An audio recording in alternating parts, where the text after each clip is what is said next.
Pasal ke-157. Lanjutan kisah seorang buta itu. Maka menjawablah si buta itu, "Aku tidak mengetahui apakah ia berdosa atau tidak. Yang ku ketahui yaitu bahwa aku ini tadinya buta, kemudian aku dicelikkan olehnya." Kaum Farisi tidak mempercayai itu. Dari itu mereka katakan kepada kepala imam, "Utuslah seorang untuk memanggil ayah dan ibunya, karena mereka berdualah yang akan menceritakan kepada kita apa yang sebenarnya." Lalu diundanglah ayah bunda orang tersebut. Setelah kedua orang itu datang, ditanyalah oleh kepala imam. Katanya, "Apakah orang ini anak kamu berdua?" Keduanya menjawab, "Ya, betul, dia anak kami." Kepala imam menanyakan, "Dia mengatakan bahwa dia dilahirkan buta dan sekarang ia delik. Bagaimanakah kejadian itu?"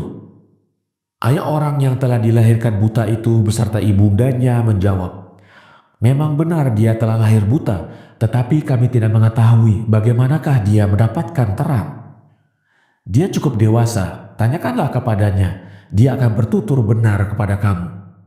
Lalu kedua orang itu disuruh pulang.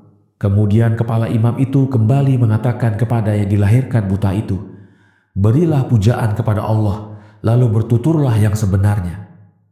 Sedang ayah bunda si buta itu takut untuk berbicara, karena telah dikeluarkan sebuah perintah dari majelis orang-orang tua Romawi bahwa tidak diperbolehkan seorang memihak kepada Yesus nabi orang Yahudi itu.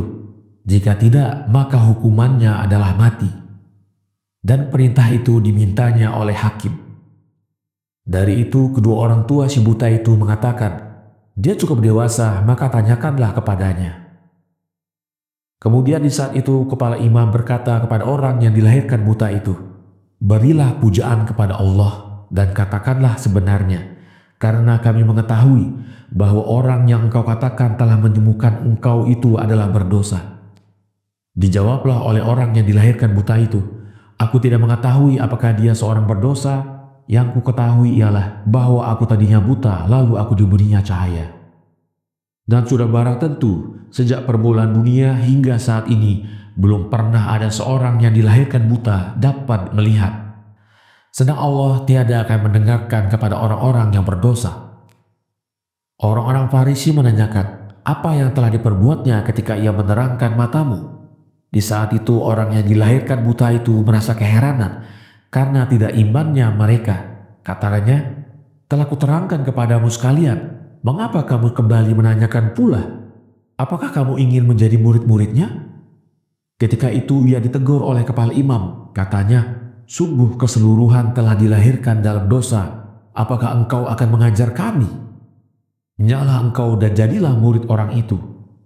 Tetapi kami akan tetap menjadi murid-murid Musa, dan kami ketahui bahwa Allah telah berbicara dengan Musa. Sedang orang itu tidak kami ketahui dari mana dia."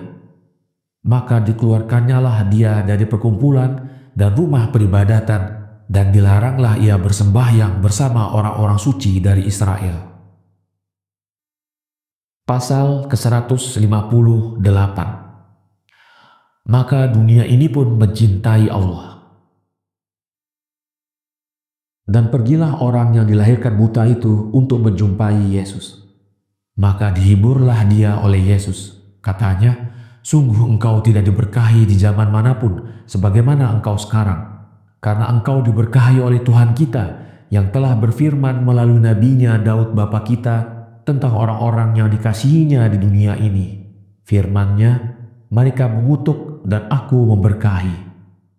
Dan ia berfirman melalui Nabi Mika, sungguh aku mengutuk berkahmu, karena tanah tidak bertentangan dengan udara, air tidak bertentangan dengan api, cahaya tidak bertentangan dengan panas, kecintaan tidak bertentangan dengan kebencian, sebagaimana pertentangannya kehendak Allah dengan kehendak dunia ini." Lalu karena itu, para murid menanyakan kepadanya, "Alangkah besarnya arti uraianmu ya Tuan?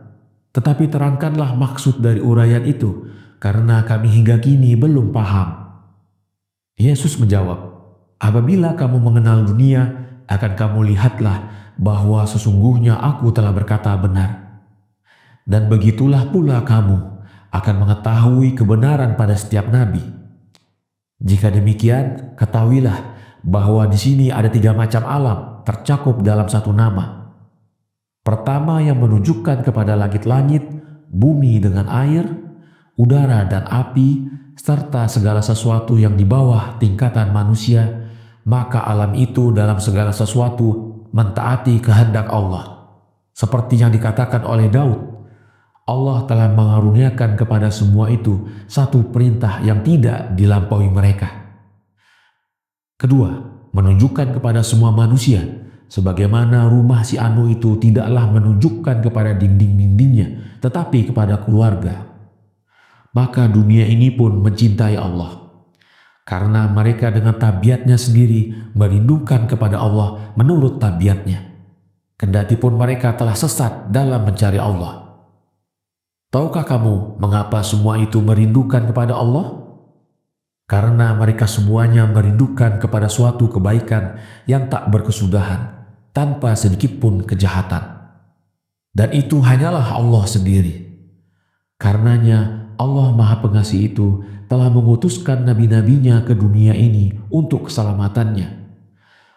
Yang ketiga adalah keadaan terjerumusnya manusia ke dalam dosa yang berubah menjadi satu syariat yang menentang Allah pencipta seru sekalian alam. Maka hal itu menjadikan manusia setaraf dengan setan-setan musuh Allah. Dan apakah yang kamu kira dalam keadaan di mana dunia ini dibenci sekeras-kerasnya oleh Allah, kesudahan para nabi andai kata mereka itu mencintai dunia ini? Sungguh Allah akan mencabut kenubuatan itu daripada mereka. Dan apa yang harus kukatakan? Demi Allah yang aku berdiri di hadiratnya, andai kata terlintas pada Rasul Allah kecintaan akan dunia yang jahat itu di saat ia datang kepadanya, niscaya Allah akan mengambil kembali segala yang telah dikaruniakan kepadanya dikala menciptakan dia dan akan menjadikan dia seorang yang terkutuk.